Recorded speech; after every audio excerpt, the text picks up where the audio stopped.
Hello everyone, welcome to my YouTube channel. So आज मी पूर्ण आठवड्याभराच्या दगदगीने सगळ्या गोष्टींनी म्हणजे स्किनकडे लक्ष देणं एकदम दुर्लक्ष झालेलं होतं माझं.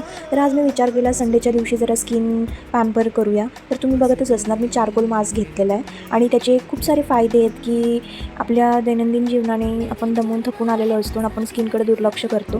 तर त्याच्यासाठी हे जे चारकोल मास्क आहे ते आपल्या स्किनला एकदम म्हणजे असं लावल्यानंतर ते डस्ट वगैरे जे आपल्या फेसला बसलेली असते, जे काही बारीक बारीक हेअर्स असतात ते सगळे रिमूव्ह करायला हेल्प करते. आणि आता तर मी ते लावून घेतलेलं आहे.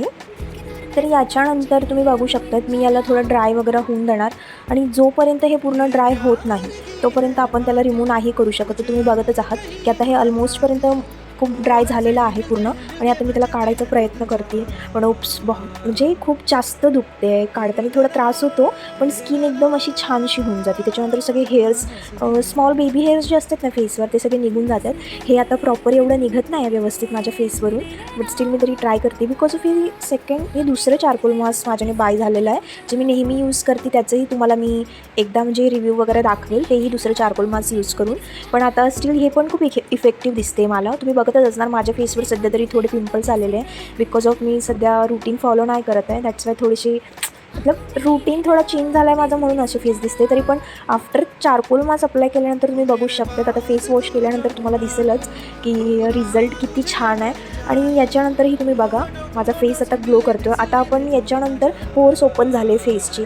तर मी आता याच्यानंतरची जी म्हणजे आता मी चंदन जे पॅक आहे मी लास्ट टाईम गेलेली दगडूशेठ, तर तिथून मी हे विकत घेतलेला बिकॉज ऑफ हे ओरिजिनल आहे, याच्यामध्ये केमिकल्स वगैरे काही ॲड नाही आहे. तर हे प्रमोशन वगैरे असं काहीच नाही आहे. बिकॉज ऑफ मला नेचरवाल्या गोष्टी खूप आवडतात की ज्या विदाऊट केमिकलवाल्या असतील ना त्या मी खूप जास्त प्रेफर करते. आणि तुम्ही बघू शकत असणार me after that within a second minutes charcoal mask नंतर हे लावायला सुरुवात केलेली आहे. बिकॉज आपल्या फेसवरचे जे पोर्स असतात ते विदिन अ सेकंड लगेच ओपन्स होतात आणि त्याच्यामध्ये डर्ट जायला सुरुवात होती. तर आपल्याला मॉइश्चरायझर नाही तर हे सगळं लावायला सुरुवात करायचीच असते. तुम्ही बघू शकतात मी थोडा टाईमपासही करते बिकॉज ऑफ ते ड्राय होत खूप उशीर होते आणि प्रॉपर ड्राय झाल्यावर तुम्हाला 15-20 मिनिटं तरी असू द्यावं लागेल. आणि त्याच्यानंतर झाल्यानंतर तुम्ही वॉश करा फेस. म्हणजे असं नॉर्मल वॉश नका करू, फेस वॉशने वॉश करा म्हणजे प्रॉपर पूर्ण फेसला लागलेला वगैरे असते ना ते निघून जाते सगळा फेस पॅक वगैरे. आणि आफ्टर दॅट तुम्ही तो रिझल्ट बघू शकत असणार की 2 मिनटं फक्त लगेच तुम्हाला रिझल्ट दिसेलच माझा. तर तुम्ही बघू शकतात माझा फेस एकदम चमचमीत चमकतो आहे आणि मी एकदम ग्लो वाईज फेस दिसतो. तर प्लीज गाईज सपोर्ट करा, लाईक करा, शेअर करा, press the bell icon. Bye.